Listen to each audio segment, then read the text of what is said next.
All right, Rob Browne here with you on this Tuesday morning, August 27th. And Chris, I think you'll agree with me. The month is flying by. Hard to believe it. And, we keep seeing these countdowns 96 hours away from the start of college football season. Can't get here soon enough. Touchdown Club last night, Mr. College Football, Tony Barnhart was there.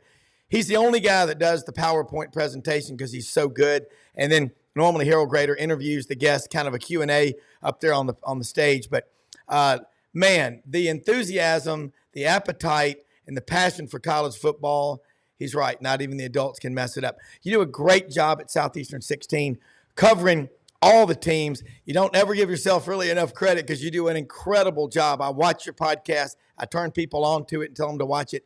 But you got a handle on a couple of teams that we want to talk about this morning.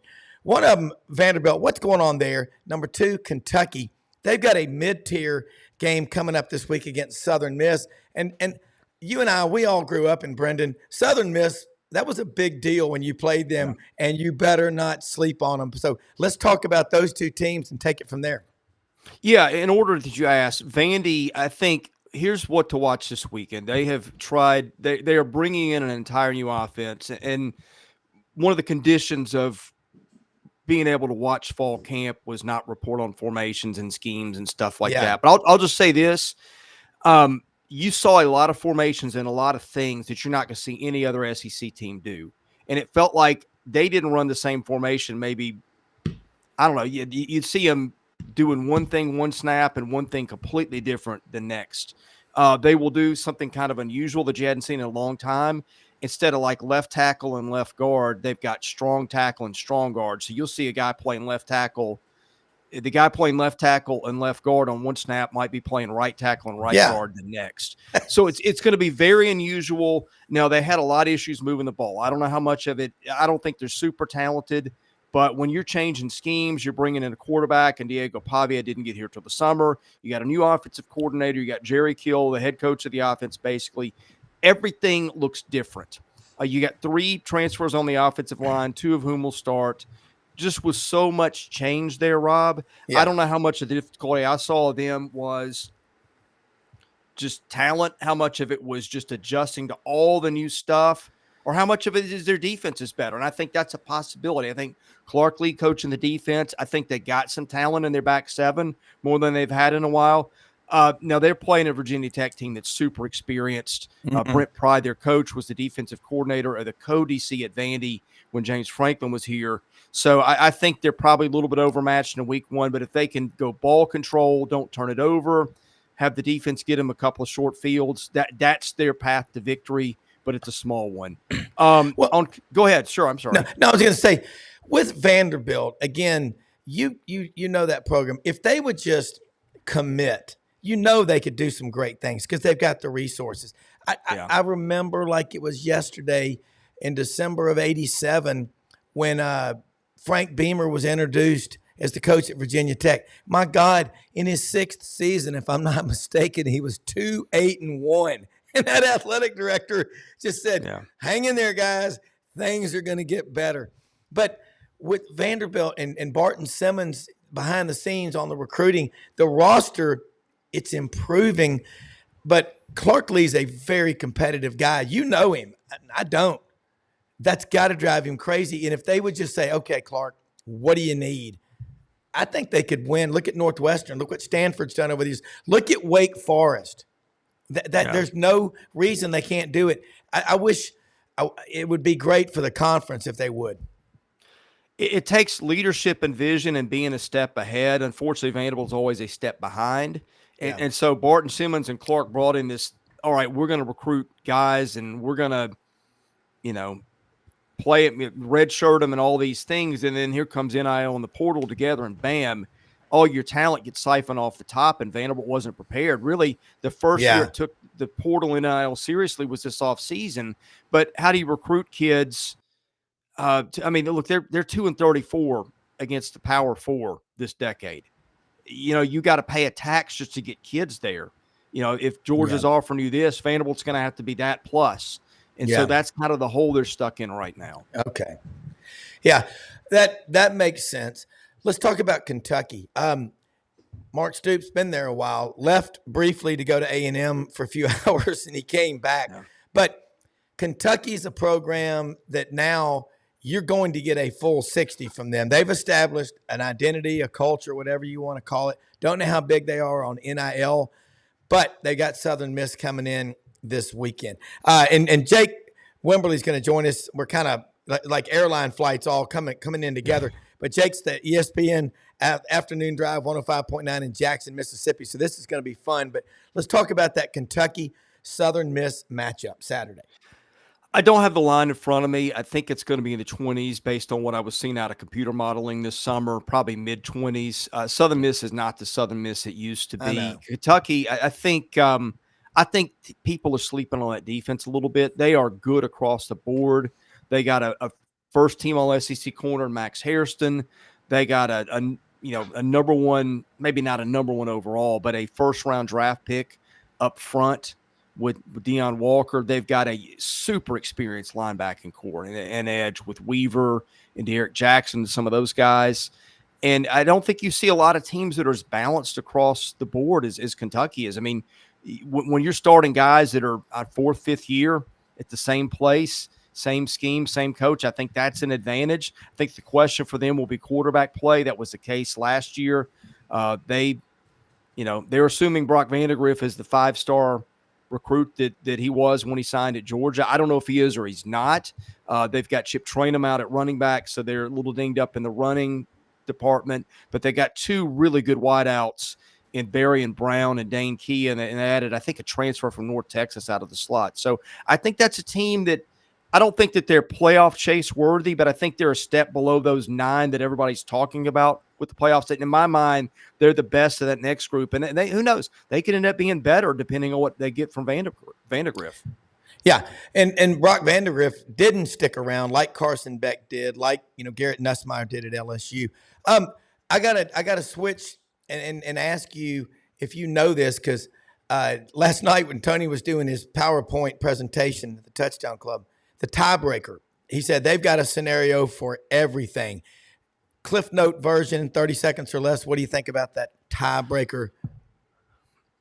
Oh man, I've heard it once and I've forgotten what I think it involved. I mean, why don't you just take what you use for the SEC tournament seeding for baseball and basketball and just do that? I think it was kind of like that. I think once they get down to like 6 or 7, it's a random draw, and they even spelled that out. I mean, I don't know. To me, once you get past head to head and common opponents and all that stuff, why not just say whoever's ranked highest in the poll?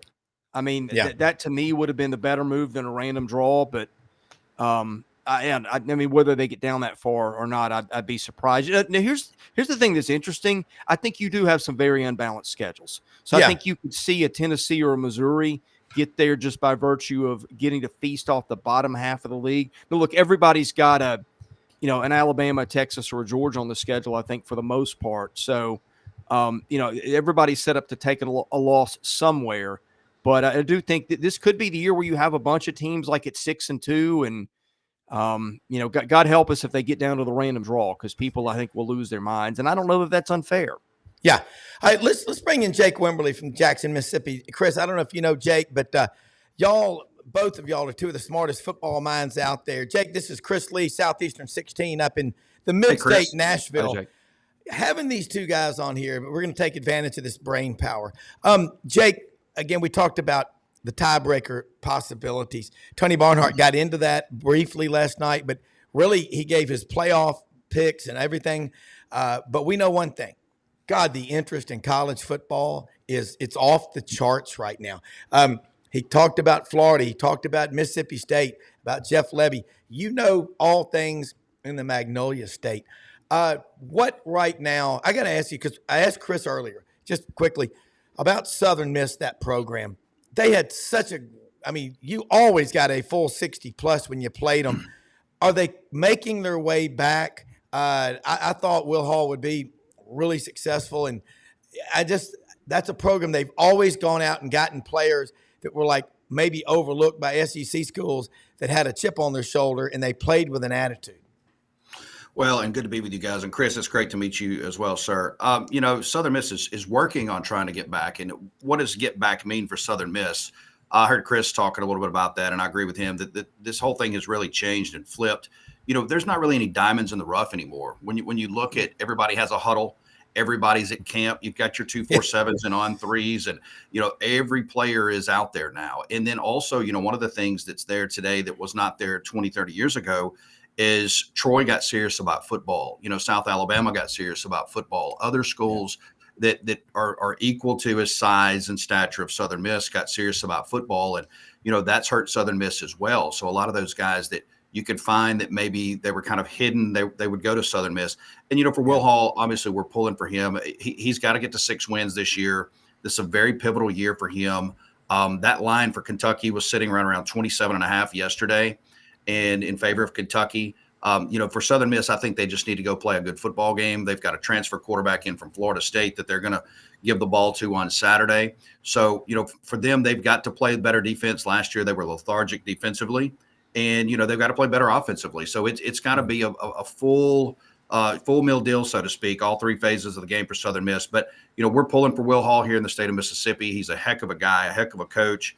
Comes from a big time football family here. His father, Bobby Hall, legendary high school coach here in the state of Mississippi. So, we're pulling for him, and we'll see. It's going to be tough, but they need to get 6 this year if they can.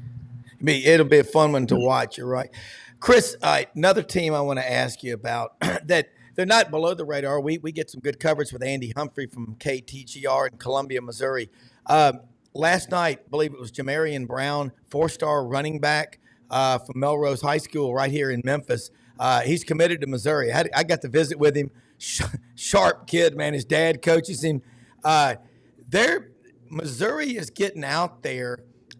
They've got a game coming up, I think, Thursday night against Murray State, and I expect them to win.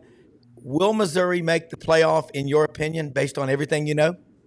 We did our 12-team playoff pick, I think it was last week, and I looked at probably 40 teams, looked at schedule, talent, all those things, and I had Missouri in there, I think, as a 10 or 11 seed. Okay. I don't think they're as good as they were last year, and let me pull up the schedule so make sure I'm not talking out of turn here. I've got them by the model that I put together. They will be about a 1.5 underdog at A&M on October the 5th. They will be about a 9.5 point underdog at Alabama on October the 26th. Other than that, they are favorites in all the other games. They are favored by at least 21.5 in each of their first 4. They're favored by 34.5 against UMass, 9.5 against Auburn. Now, Oklahoma's going to be another big one. That's in Columbia. They'll be about a 2-point favorite there, but they end the season with 2 games against Mississippi State and Arkansas where they're around 15-point favorites. So the schedule, and look, some of them being that big of a favorite is factoring in how good Missouri is. But a little power poll I put together, and it's between about 5 sources. It's SP+. It's mainstream sources that most people know. They ranked 13th in that. So some of that is they're talented, but I don't think they're quite as good as last year. But I think the schedule now here's the question that I think this is a big thing that people aren't talking about, Rob. When they get to the 12-team playoff selection, are they going to start doing it more like basketball? Or are they just going to go more to the number to the right of dash? So whether they're the SEC, they lost 2 games, they're in. Because in basketball, what do? We pick everybody apart on strength of schedule, out of conference. Missouri's not going to have – if there's a bunch of teams in that 10-2 range and they're one of them, if they start looking at it that way, I think that's where a 10-2 Missouri team could get left out. But it feels like between the talent putting them in that range and the schedule definitely is not Oklahoma or what those guys face or anything like that. I think it's favorable for them. Jake, you're really good at cutting through all the numbers and breaking them down. Take away from what Chris just said. I think Chris is right on top of it. I've got Missouri in my preseason power rankings at 14th, right on that cusp. And when you say 14th, you got to remember you've got Notre Dame that's in play. You've got a group of 5 team that's in play. And I agree with Chris. There's 4 ball games on that schedule that's really going to be pivotal for Missouri. And you got to remember last year, Missouri won 3 or 4 ball games by about a touchdown or less. So they're going to be in some one possession ball games. It's going to be really key. Maybe at Texas A&M, against Texas A&M, maybe against Oklahoma.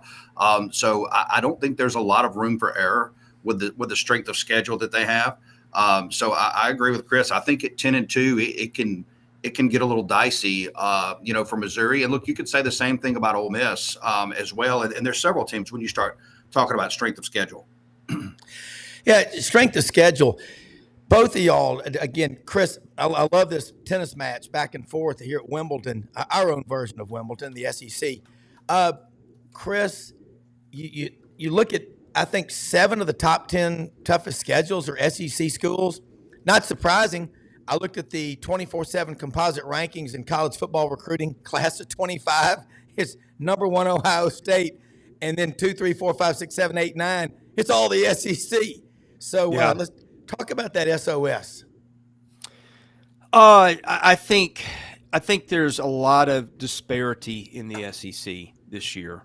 I was looking just for fun. I put together this model without getting too deep in the weeds. I use about 5 sources that are mainstream, and I say how many points above average is every team. Yeah, and then I go and I just say, all right, let's look at their schedule, and let me see if I can pull this up here. Florida's was like the equivalent of playing Clemson on neutral field every week. That's how tough Florida's schedule was. And I think Missouri's was the equivalent of playing Cal on a neutral field every week if you took the average. And look, that's not the end all be all. Like it's like saying, all right, I've got one foot in a bucket of fire and another foot in a bucket of ice, and I feel fine. You've got some top end opponents like Missouri's got it in some places, but I think the strength of schedule is very interesting, and the teams that I think really benefit from that are probably in this order: Missouri, Tennessee, A&M's up there, but then I think you've got on the other end, I think Georgia drew a brutal schedule, but of course they're an all-time great team if you listen to people. We'll wait and see if that's true, and then I think Oklahoma just drew, although Oklahoma's got an easy September, a murderous schedule. I think Oklahoma's a playoff caliber team, but I think the schedule's probably going to keep them out. Yeah. And look, we got both of y'all for a couple of more minutes. I apologize, kind of like it's like LaGuardia Airport, all the planes coming in at once. We were a little bit behind starting. But Jake and Chris, as long as you can stay on here, I want to ask you about Mississippi State. Jeff Lebby, this guy can coach. And everyone asks these questions like, what's his relationship with Kiffin? Well, he coached with him. I imagine they're friends. He's really good. What are you expecting, Jake, out of Mississippi State this year? Yancey Porter, Rebel Yell Hotline will be on with us in a few minutes, and then Rodney Orr, Tider Insider. But I want to get your take on it because, Chris, Jake does all these matrix and these numbers and these graphics that are just amazing, like what you're doing. And I draw a lot from this, and our viewers absolutely love it when y'all are on doing it. For Mississippi State, I think it's just going to be a struggle for Jeff Lebby. I think it's going to be a fun product, and I think that's what Mississippi State fans want to see is they want to get back to having fun playing football. And you're going to see them throw it around. I mean, Jeff Lebby said it himself. Hey, look, they were, I think, 9th in the country in pace per play last year. They would snap the ball. I believe it was and I can't remember exactly the number, so many seconds, but it was 9th in the country. He's going to bring that to Starkville. You're going to see him, try to get aggressive offensively because they have to. Defensively, there's a lot of question marks on this team. And a lot of people have said, hey, what is this team going to look like defensively? Who are the playmakers? I told Chuck Oliver this a couple weeks ago. Chuck, you're going to know when we know because nobody knows because it's literally a full new defense. I think love your honesty. You have 4 starters coming back on the whole team. So, this is going to be a tough year. They're going to get buzzsawed in some games, against Texas and Georgia. I compare it to Dan Mullen's first year at Mississippi State where, they won 5 ball games and they had some success in some ball games. They had some long Saturdays as well. And I think that's what you're going to see. I think for Jeff Lebby, he's just got to keep things exciting. He's got to continue to try to have a fun brand of football. He's doing a really good job inside the state of Mississippi, at least making inroads in recruiting. He has said that he wants, he's used the transfer portal to try to flip the roster. He wants to go back to, more of a high school model as far as recruiting, but then fill in with the transfer portal. So, I think you're going to see Mississippi State be competitive on some Saturdays, have some hard Saturdays. Look, 5 wins is about where I have them. If he got to 6, I think that's a heck of a year. What about it, Chris? Mississippi State. That's a team that always has some players you hadn't heard of, but they will give you a full 60. Jeff Lebby, year 1, that pace of play, you can do that anywhere, especially if you're outgunned, outmanned, and it'll mess with people. Yeah, let's look at the schedule. They're going to be favored in at least 2 of the first 3. That Arizona State game is probably going to be a pick 'em or close to it.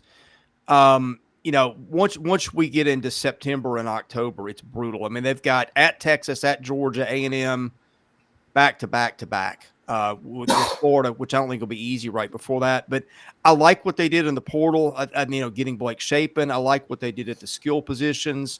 They added Devon Booth from Utah State, who was a quality running back. They added a bunch of guys in the receiving room. Kelly Akari from UTEP, who was a 1,000-yard guy last year.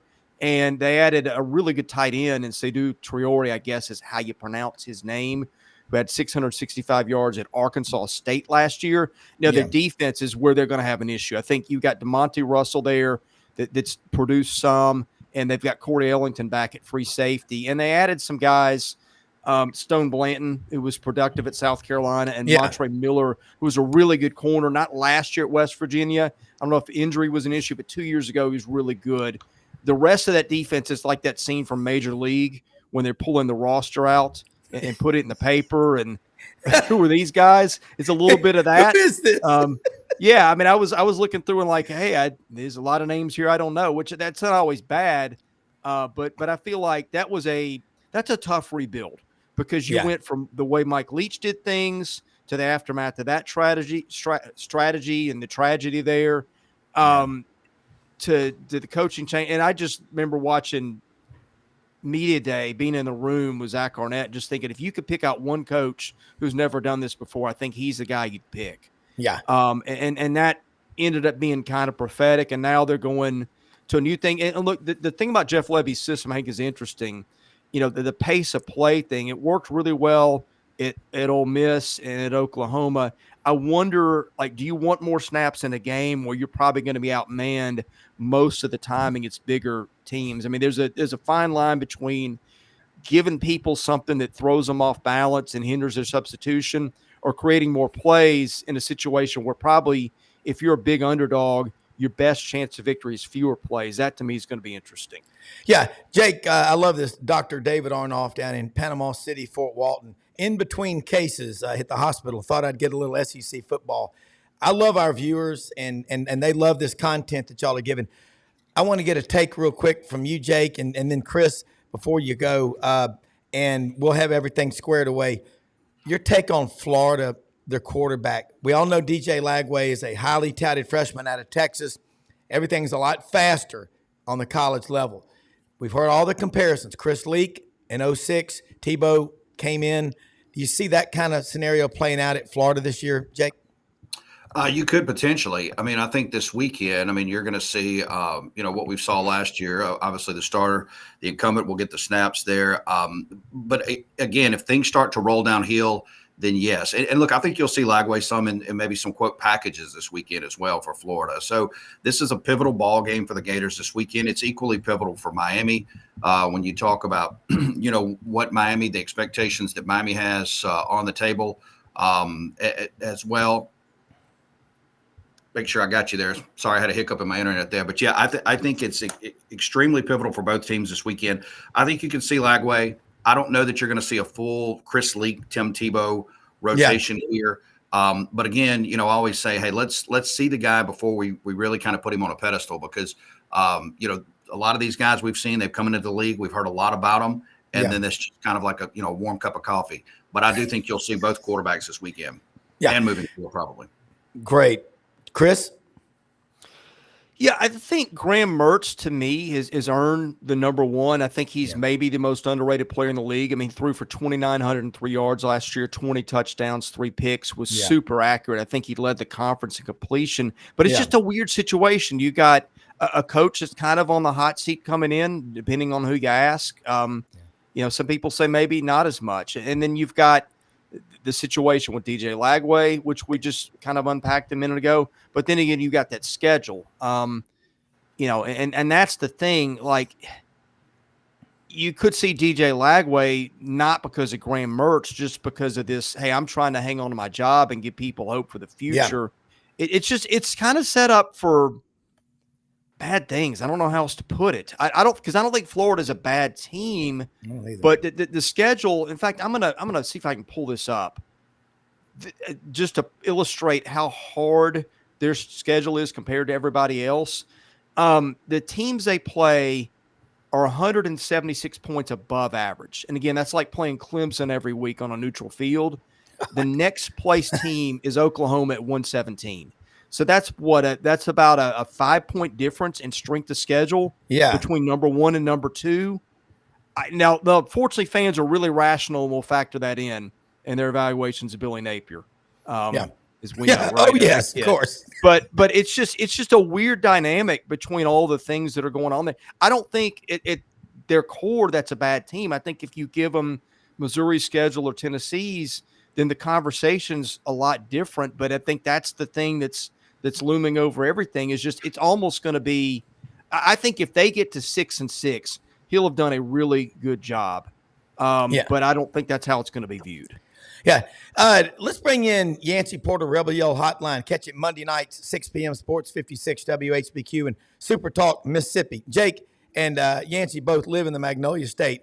It's not Mississippi, it's Mississippi. It's two syllables. I know how to say it. Yancey got Jake Wimberly again in Chris Lee, Southeastern 16. Jake's down in the bold new city, Jackson. Talking about tough schedules, I want to ask your thoughts and then I want to get a response from Jake and Chris. And I know we've kept them long, but these guys, I absolutely love it. I mean, again, it's getting the band together every day. Your thoughts about Ole Miss's schedule this year? About 6 or 7 of the top 10 strength of schedules in America are in the SEC as of today. I think Ole Miss's schedule's easy, honestly. It is what it is. You got to call it what it is. That could backfire them, if they're 10-2. Depending on who they lose to and how they lose those 2 games, they could get left out. You could have a situation like that because of the strength of schedules, especially the non-conference. It's just pitiful. So you got to call it the way it is. It's definitely not a Florida schedule or Georgia schedule or an Oklahoma schedule. That's for sure. Well, it is going to be fun, and I know, like you said, people that are paying $20,000 and $30,000 for these suite seats, and you've got 3 of these games, and you're like, "Holy cow!" That's, as Jake said, like a warm cup of coffee. Tell me something I don't know. Jake and Chris, I know both of y'all. We talk about these strength of schedules. Jake, you're there in Mississippi. Your listeners are talking to you every day, but I like what Chuck said just now. You know what you're signing up for when you're in the SEC. Logo fever hits us all if we're not careful. Jake, your thoughts on Ole Miss's schedule, then I'll get yours, Chris, and I'll let y'all go because I know y'all got a busy day ahead of you. But, Jake, also let them know how they can follow you, and you do the same, Chris, and we'll do it again next week. Yeah, real quick, you can just follow me on X at Jake Wim. We're on ESPN 105.9 The Zone here in Jackson. I'm on every day from 3 to 6. You can stream it on the zone1059.com Monday through Friday, weekdays here. As far as Ole Miss schedule, I agree with Yancey. I mean, it's a schedule that's very manageable for Ole Miss. I have Ole Miss 11-1 going into the season, making the college football playoff. But again, there's not a lot of room for error, especially when you talk about, what we were talking about with Missouri earlier with Chris. And you, Rob, is that, if you get to a 10-2 situation or a 9-3 situation where we get a bunch of these teams together and the pecking order at the end of the day, is that good enough to get Ole Miss in? I think they've got to win those pivotal games.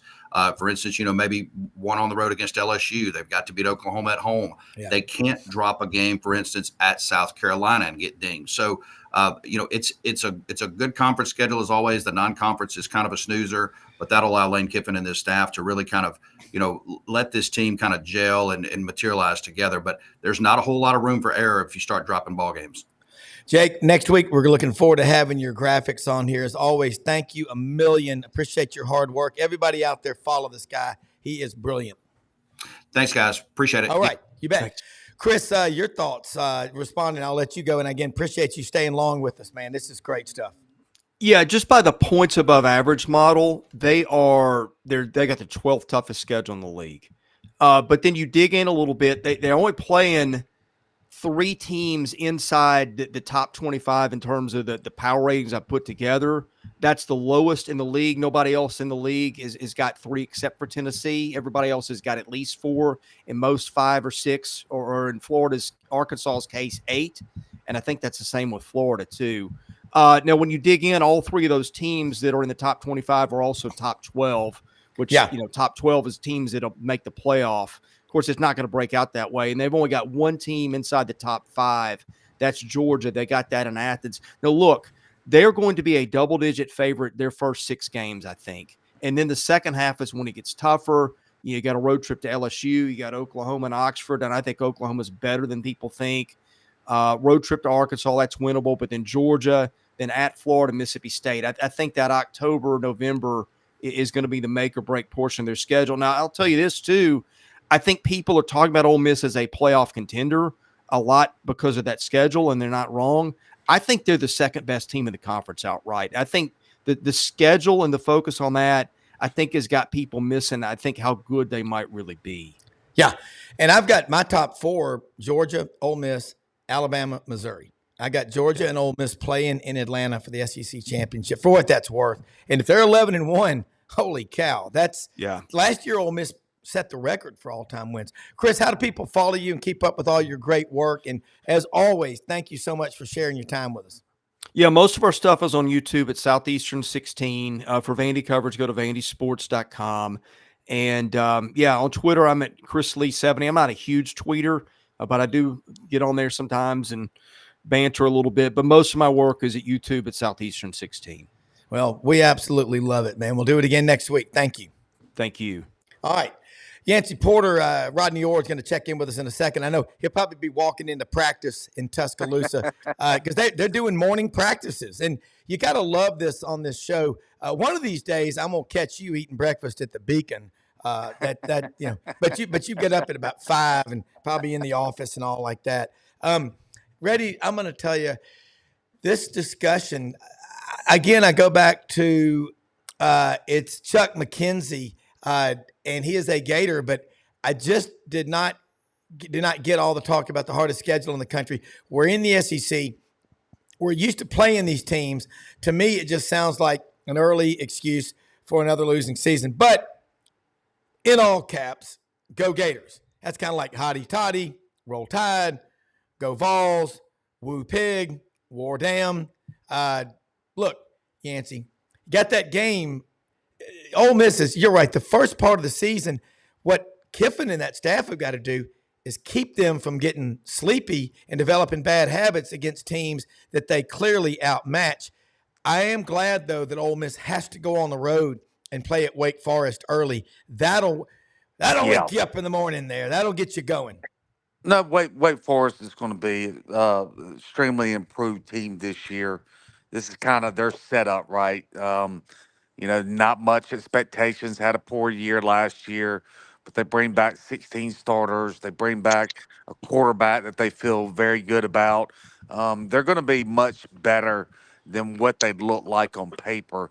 And Wake Forest plays everybody well at home, so that will be one that will kind of get them going back. But you look at 2 years ago when they started off 8-1.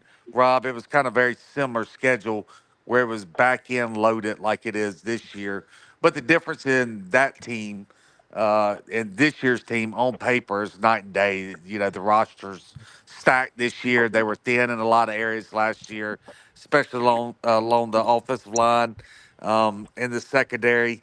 So I think it's a much better team. I don't see losing 2 or 3 games. They could lose 2, 3. I don't think that would be a huge disappointing season. and 3 losses with that schedule, unless some of these teams are better than what they are on paper, right? This is all preseason projections. When the actual teams play on the field, like we saw with Florida State, things can be different, right? Yeah, yeah. Like everybody's got to deal with their schedule, and a lot of times they look easy in the preseason. And I'm with uh, Ellis Hall, man. No excuses for Florida. One wonders what excuses Auburn will use this year.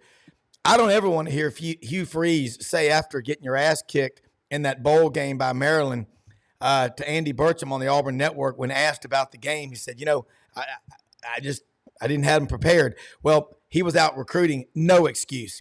You cannot do that. Well, here it is, Rodney Orr. There's no expectations in Tuscaloosa. I mean, Kalen DeBoer, he's got it easy. There's no microscope down there. Yeah, right. That's what you love, though, isn't it, Rodney? You go to practice in the mornings.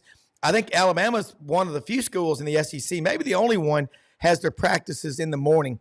Tony Barnhart last night at the Touchdown Club in Memphis talked about Alabama. He said all the possible scenarios. He said, of course, they'll make the playoff this year, but can you imagine if they were the first or second team out like we do in basketball, the outrage going, hey, man, we're Alabama. We are the standard in college football, which how can you argue they're not? And then, you know what? Notre Dame, the best they can be is fifth. What's going on in Tuscaloosa right now? We got Rodney Orr, Tighter Insider. And by the way, it's Tuesday night, folks, 6:30 in the p.m. You can watch him and Gary Harris with Tighter Insider TV. If you're a Bama fan, check the box. If you're a college football fan, you still need to watch it. You also need to be a subscriber for $48 a year to Tighter Insider. The message boards, the forums, and everything. You're in there with Dr. Oppenheimer and the crew at Oak Ridge when it comes to college football, aren't they, Rodney? Well, I'm sorry, I'm not familiar with Dr. Oppenheimer, but he's the guy who came up with the atomic bomb. Okay, all right, yeah. He's a pretty smart guy. Yeah, really smart guy. So no, I mean, I just think like kind of like Yancey was saying, there's a lot of excitement for this season. I think in Tuscaloosa, there's a lot of, again, I think there's a lot of confidence with Kalen DeBoer, but at the same time, I think there's a lot of unknowns, and I think people are excited to see that. Sometimes change is good. Hopefully this will be good. I think the transition so far has just been fantastic. He's handled everything extremely well. But, the bottom line is what? Results on the field. Yeah. And, they start on Saturday. And, I think everyone, I know I'm excited to see the product. Yancey, looking, Ole Miss doesn't play Alabama this year. They don't play Auburn this year. In exchange for that, it's like a prisoner exchange. You get Oklahoma on the schedule. What are you hearing about Ole Miss in practice right now that no one out there knows yet, but you're going to tell us that you can tell us that's not off the record? Well, I think Princely, I think he's going to play Saturday. That has not really been known yet. And I think that at safety, 3 out of their top 5 safeties are out right now. They're a little bit banged up there. If there was a question mark going into Saturday, I mean, and let's be honest, how much is Furman going to expose that? Probably not much. But I think they're banged up there at safety, and Princely's going to play. I think those are the 2 things that probably the average fan does not know. All right. Another question, and this was brought up last night in the Touchdown Club in Memphis. That defensive line for Ole Miss, I want to ask you about some names out there that people know, but it's the ones they don't know because Lane Kiffin lives in the portal. After that, Rodney, I want you to talk about Alabama's defensive line because you know what? It all starts up front, always has, always will. Yeah, I mean, 2 names to look out for, 2 freshmen on the defensive line, redshirt freshman Jamarius Browne out of Moss Point, and William Eccles, a true freshman out of Houston, Mississippi. Those are 2 guys that are really surfaced during fall drills, and all the other defensive linemen. Everybody knows about the big question mark right now is Xavier Harris, the 6'7", 335-pound nose guard. God. He had really kind of emerged along with Piggies and Warren Nolan as the force down there. He's still been held out until his off the field issue is resolved right now. And people don't know how long that's going to be. Well, Pegues is now in his 9th year of college, I think, out of Oxford High Yeah, School. he's earning his doctorate degree right now. And a hell of an athlete. Hell of an athlete, man. All right, Rodney, let's talk about that defensive line at Alabama. I mean, you got guys like Quinnen Williams. Pat Dye Jr. told me when Coach Saban was talking to him about guys he thought would be really good in the draft, and Pat Jr. represents, I think, more guys from Alabama than any agent. And he said, Quinnen who? He said, Quinnen Williams. He goes, he's going to be something special. Am I correct in saying he went to Winona High School in Birmingham? He did. Okay. He did. He was originally committed to Auburn. Yeah, I know, and I was heartbroken when he did. Yeah, So and flipped to Alabama. And it. let me say this: Bo Davis, of course, who is now the LSU defensive line coach, and who I think is the premier defensive line coach in America, in my opinion. I agree. Texas does not make the playoffs last year without Bo Davis. The job he did on the defensive line.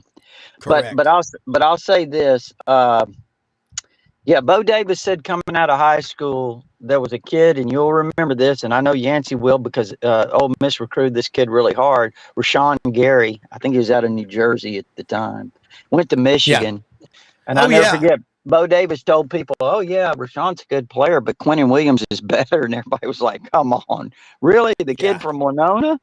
But we saw, Quinnen Williams is a fantastic talent. But as far as the defensive line for this year at Alabama, first of all, it's good that J.J. Pegues has realized he's not a offensive player. I mean, he's a defensive lineman, and he should have realized that coming out of high school. But I would say this, as far as Alabama, the depth, the numbers, I don't know that they have a bunch of great players or like we did in 2000, and I say we, like Alabama did in 2016, like what we saw.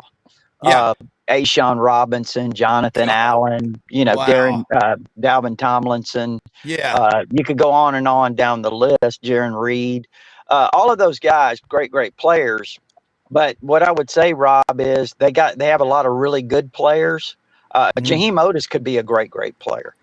Tim Smith, if he steps up, Damon Payne has done a fantastic job. Tim Keenan, of course, is back. I think the guy to really watch out for is L.T. Overton, the transfer from Texas A&M.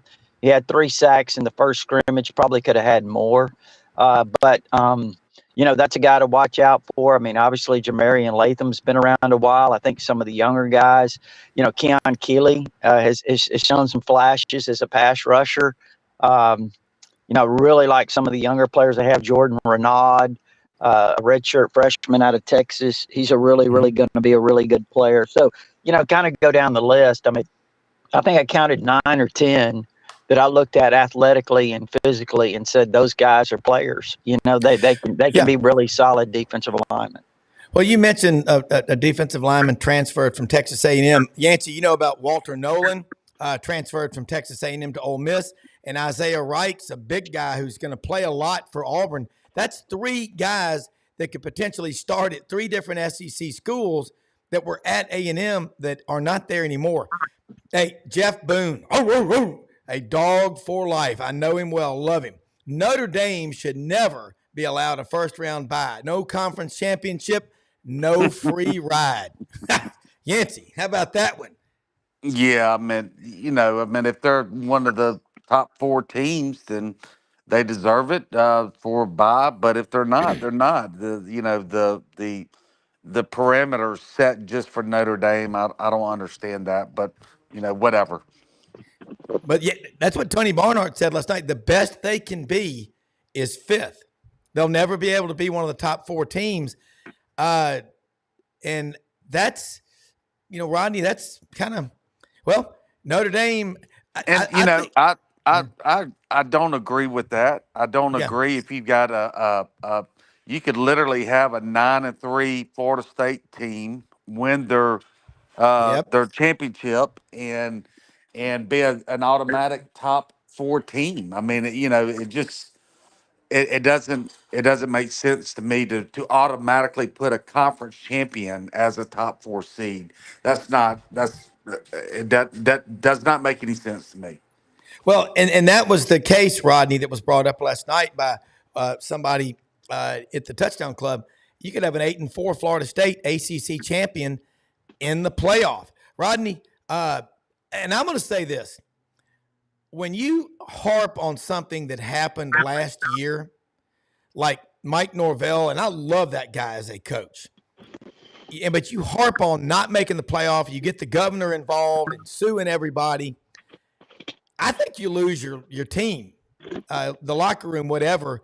And I think that hangover carried over. When you had 31 guys, I'm sorry, I'll say it, quit on you. And Georgia just absolutely curb stomped them. It looked like some WrestleMania thing against, Diary of a Childhood Wimp. I mean, it was embarrassing. And I think that carried over. And they don't have a quarterback this year. So I digress. But, Rodney, your thoughts on, A&M, I'm curious. They've lost, and they're still going to be pretty damn good this year. But, golly, man, the defensive lineman you mentioned at Alabama, what are the 3 C's now? It's coaching, campus, and culture. One thing you got with Nick Saban, and players would put up with a lot of hard coaching, which is, I think, a blessing. You got developed. What are you seeing in practice right now, coaching-wise, with Kane Womack and Freddie Roach is still there? How does he rank among the defensive line coaches in the SEC?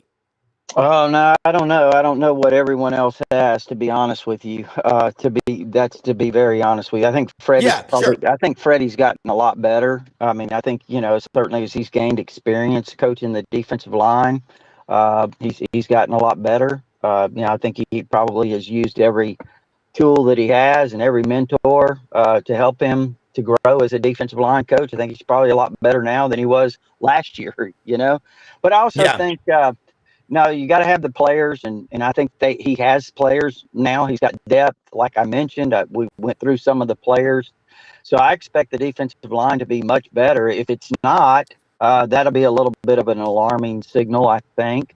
But I'm really interested to see. That's one of the things I think is the most exciting thing that Alabama fans are looking forward to seeing is the defense. You had 17 years of Nick Saban. I mean, you pretty much knew what to expect, right?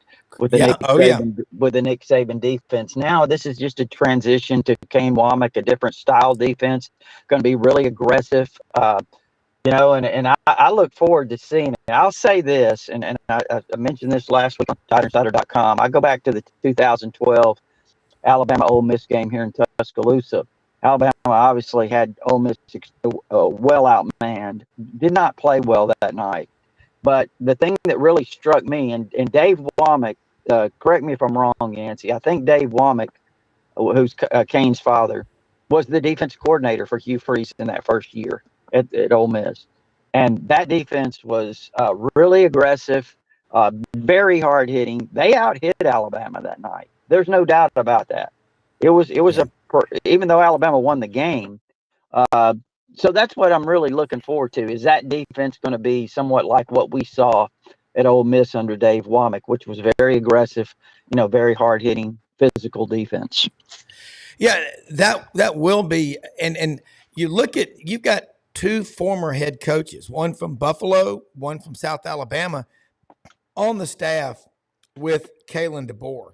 And that says a lot. You can get guys to leave a head job to be an assistant, but at Alabama. And with Kalen DeBoer, you've had a chance to sit down with him a time or two. He seems, one thing about him, he's a great athlete. You look at his resume, what all he accomplished. He's been a dominant figure as a coach or player on every level that he's been at. And I think people are selling him short. What he inherited at Washington was just a dumpster fire. That's putting it mildly. The roster that he had at Washington, how would you compare it? What about Wilkie Denard and Austin Mack? I mean, these guys came with him, but talk about maybe has he said anything? And I know he's not going to say anything disrespectful about the roster that he left behind. No, I think he he's was got a lot of talent. He had three. What did he? What he have 2 or 3 first-round draft picks off that roster last year that they developed. So they did a really good job with what they had, and that's what coaching is. Sometimes it's again talent means a lot, right? But to be able to develop that talent and put them in positions to be successful, that's what coaching really is. And so I'm excited to see how he takes these offensive players that they have. How does he take Jalen Milroe? We know Jalen Milroe is an incredible athlete. They said inside that building, I didn't hear it come directly from Nick Saban's mouth, but I heard it from people inside that building that said they did, right? And they said that, and this is back 4 years ago, that Jalen Milroe is a better athlete than Lamar Jackson. So regardless if he is or he isn't, he's a tremendous athlete. He can do a lot of things, and he's improving as a passer. He's improved over the course of last season as a passer. Yeah. Had a long way to go. But how is Kalen DeBoer going to take him and put him in position? And Nick Sheridan, the offensive coordinator, too. How are they going to utilize him in ways that can make him successful, with the talent that he has? I think that's obviously, coaching. And so they have a ton of players, I think. It's just going to be interesting to see how they're, you said, coached up, developed, used. Yeah. I think that's going to be something that Alabama fans are really excited to see. Chad Key, Thomasville, Georgia. Thomas Ray, Lemansky Hall. Chris Donnelly, Germantown High School in Memphis. That 92 defense, is that still the standard as the best Alabama defense you've seen? Or do you got to go back to 1979 with Jim Bob Harris and E.J. Jr. out of Nashville, I think Pearl Cone or Hunters Lane High School? E.J. Jr.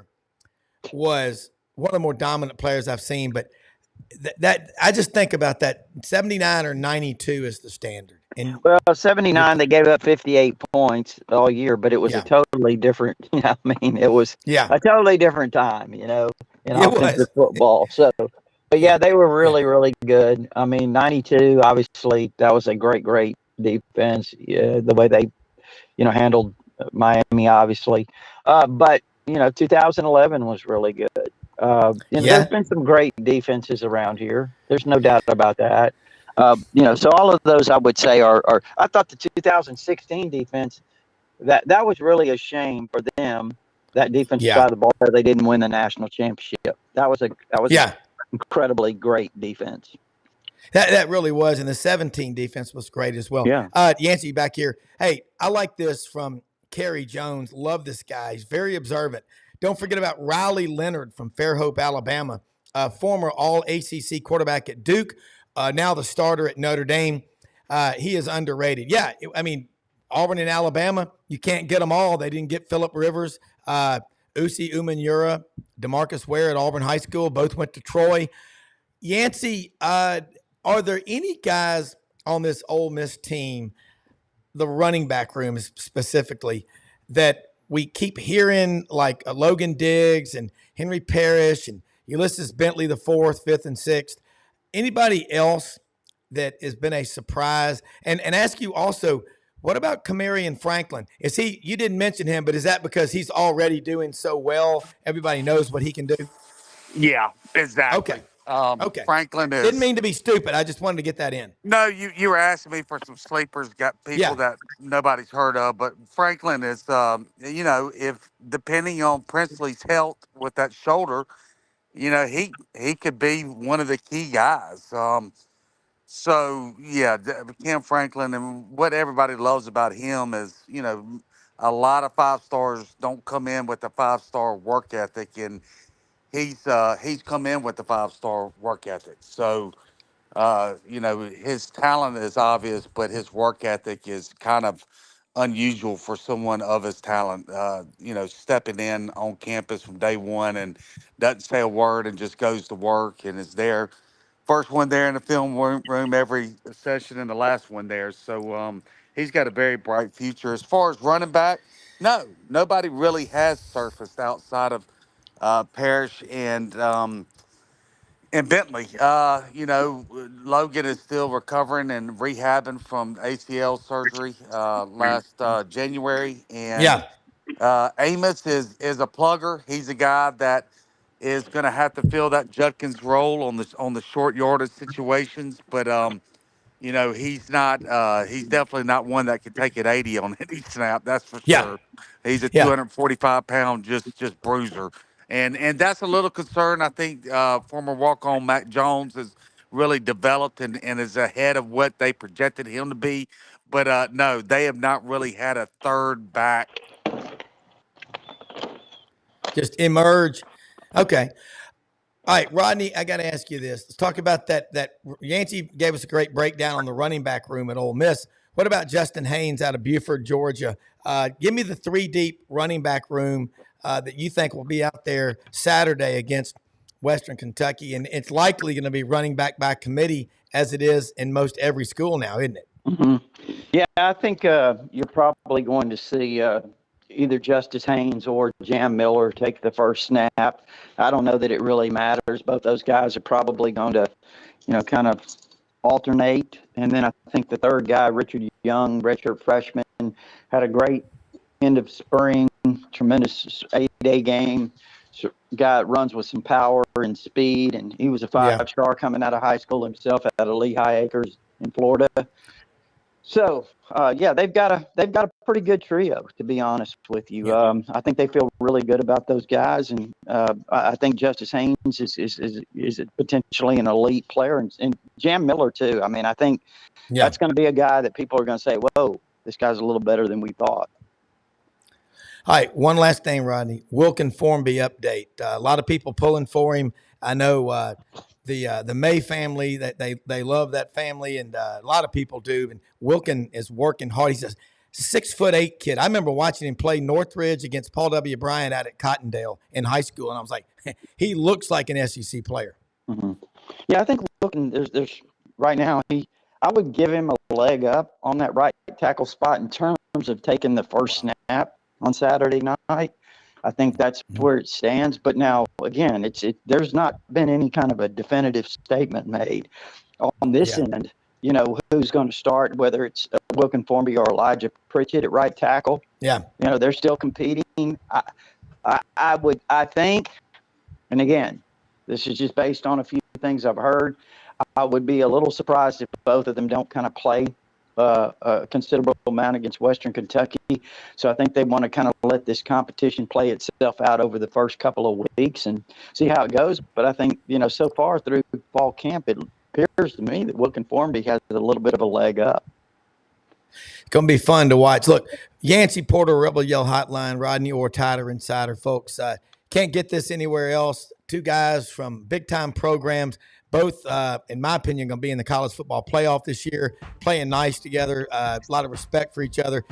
We need more of this in America. Guys, can't thank you enough for your time coming on here with us. Let's do it again. The Power Hour next Tuesday. We live in the greatest country in the history of the world, people. God bless America. Go out and do some great things. We will see you tomorrow morning. Thanks for watching.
so important to shop local and to buy American. For 60 years, Hewlett & Dunn Boot and Clothing Company has been on the historic Collierville Square, and we strive to sell made in the USA products when available. With over 7,000 pairs of Western boots and work boots in stock for men and women, come and see our huge selection of clothing, jeans, and accessories from top brands made in the USA. Please support local business and come shop with us at Hewlett & Dunn Boot and Clothing Company. God bless the USA.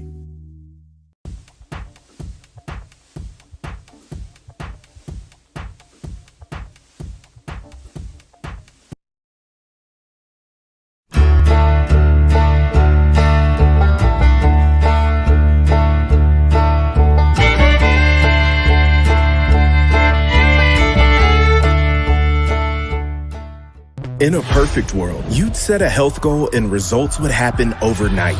In this world, the real world, it takes time, dedication, and the right support to achieve your best self. The Vitamin Shop's health enthusiasts are here to make sure you're not wasting a single moment on the wrong supplements. From the highest quality sports nutrition and superfoods to the most sought after trends, you'll find a huge variety of science-backed solutions for every goal. And the people to help guide you along the path to greatness. Unbelievably, every 2 minutes in our communities, a child is either bought or sold for sex. I am Ari Dickey, board member for the Nashville Anti-Human Trafficking Coalition. Join me and millions of others in our fight against human trafficking and for its victims by helping to educate the most vulnerable among us, our middle and high school students. Go to nhtcoalition.org, become a partner, and help keep our families safe, because none of God's children are for sale.